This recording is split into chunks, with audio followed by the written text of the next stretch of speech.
श्री स्वामी समर्थ. जय जय स्वामी समर्थ. माझ्या स्वामी कृपा चॅनलमध्ये सर्वांना नमस्कार. 21 जून 2024 वार शुक्रवार या दिवशी आहे ज्येष्ठ पौर्णिमा. हिलाच वटपौर्णिमा असं देखील म्हटलं जातं.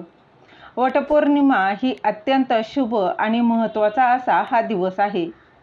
या दिवशी सुवासिनी स्त्रिया व्रत करत असतात, उपवास करत असतात. त्याचबरोबर आपल्या पतीला दीर्घ आयुष्य मिळावं व अखंड सौभाग्यासाठी देखील त्या या दिवशी उपवास, व्रत, त्याचबरोबर वडाची पूजा देखील करत असतात. त्याचबरोबर या दिवशी आपल्याला काही सेवा देखील करायच्या आहे. त्याचबरोबर संध्याकाळी एक दिवा लावायचा आहे. वटपौर्णिमा या दिवशी आपण कोणत्या ना कोणत्या सेवा, उपाय करत असतो. अतिशय महत्त्वाची सेवा आणि उपाय जो आहे तो तुम्हाला अगदी मनोभावे व श्रद्धेने हा करायचा आहे. तर काय उपाय करायचा आहे व त्याचबरोबर कुठल्या सेवा करायच्या आहे तो मी सांगणार आहे. त्या जाणून घेण्याआधी तुम्ही माझ्या स्वामी कृपा चॅनलला सबस्क्राईब नक्की करा. बघा, बरेच लोक हे पिंपळाच्या झाडाखाली रोज दिवा लावतात. तर त्यानं काय होतं बघा, पिंपळाच्या झाडाखाली दिवा लावल्यानं आपल्या पाठी जो काही पितृदोषापासून आपली मुक्तता होत असते, त्याचा त्रास हा आपला कमी होत असतो. फक्त अमावास्येच्या दिवशी या पिंपळ वृक्षाखाली तुम्ही दिवा लावू शकता, पण या झाडाला स्पर्श करायचा नसतो.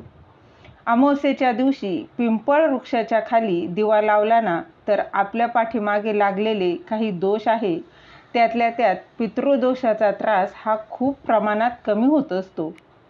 त्याचबरोबर वटपौर्णिमेच्या दिवशी संध्याकाळी पिंपळ वृक्षाखाली तुम्हाला एक दिवा लावायचा आहे. संध्याकाळी 6 नंतर तुम्ही कधीही हा दिवा लावू शकता. आता महिला म्हणतील की दिवसभरात लावला तर चालेल का? तरी देखील शक्य आहे. तुम्ही दिवसभर जरी लावला, जेव्हा तुम्हाला वेळ भेटेल तेव्हा लावला तरी देखील चालणार आहे. परंतु त्यातल्या त्यात संध्याकाळी 6 नंतर लावला तर अतिशय उत्तम आहे. महिलांनी तर हा उपाय आवर्जून करा. हा दिवा नक्की लावा. तर बघा, तुम्हाला शुद्ध तुपाचा एक दिवा लावायचा आहे. तर त्यासाठी काय करायचं आहे, एक पंती घ्यायची आहे. त्यामध्ये तुम्हाला फुलवात ठेवायचे आहे आणि त्यामध्ये शुद्ध तूप आहे ते त्या दिव्यामध्ये टाकायचं आहे. तेलाचा वापर करायचा नाही, तूपच वापरायचं आहे. त्यानंतर दिव्याची जी वात आहे ती दक्षिण दिशा सोडून कोणत्याही दिशेकडे तुम्ही करू शकता. अशी पण तुम्हाला फुलवात ही सरळ वर असते, त्यामुळे दिशेचा काहीच प्रश्न नाही.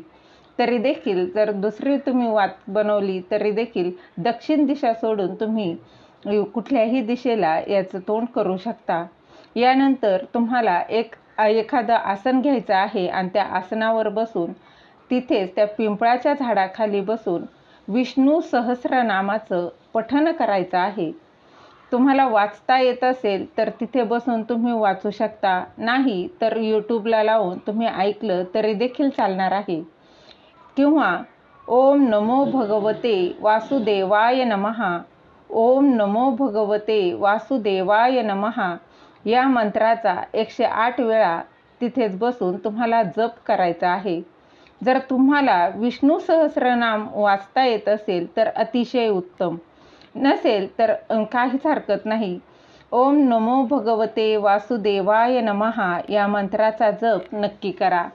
तर बघा, ही सेवा केल्यानं काय होणार आहे, याने माता लक्ष्मी व श्रीहरी विष्णू हे प्रसन्न होणार आहेत. कारण पिंपळ वृक्षामध्ये बघा, पौर्णिमेच्या दिवशी माता लक्ष्मी व श्रीहरी विष्णूंचा वास असतो, हे सर्वांनाच माहीत आहे. माता लक्ष्मी ही अतिशय चंचल असते, हे देखील सर्वांनाच माहीत आहे. ती आज इथे तर उद्या तिथे अशी असते. पण जिथे जिथे भगवान श्रीहरी विष्णूंची पूजा केली जाते ना, सेवा केली जाते, त्या घरातून माता लक्ष्मी कधीही जात नाही. कारण माता लक्ष्मीला विष्णूंची सेवा ही अतिशय प्रिय आहे. म्हणून या दिवशी, वटपौर्णिमेच्या दिवशी तुम्हाला पिंपळ वृक्षाच्या खाली एक हा दिवा लावायचा आहे आणि विष्णू सहस्रनामाचं पठण देखील करायचं आहे. याने तुमच्यावर माता लक्ष्मी व श्रीहरी विष्णूंचा आशीर्वाद राहणार आहे.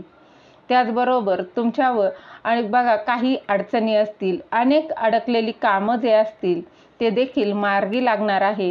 बघा पैसा नसेल ना तर कधी कधी कितीही आपली इच्छा असेल, त्याचबरोबर शिक्षण घेतलेलं असेल, टॅलेंट देखील आहे, मेहनत करायची इच्छा आहे, तरी देखील तो पैसा नसेल तर हे काम होत नाही.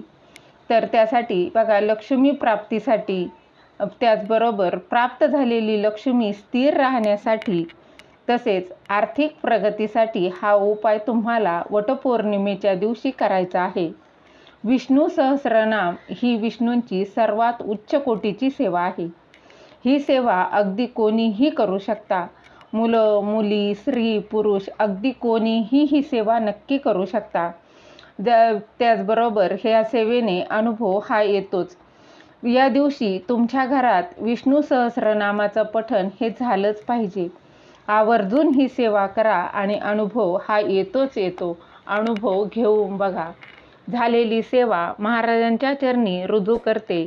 दिलेली माहिती तुम्हाला आवडली असेल तर लाईक करा, शेअर करा, सबस्क्राईब करायला विसरू नका. श्री स्वामी समर्थ. जय जय स्वामी समर्थ.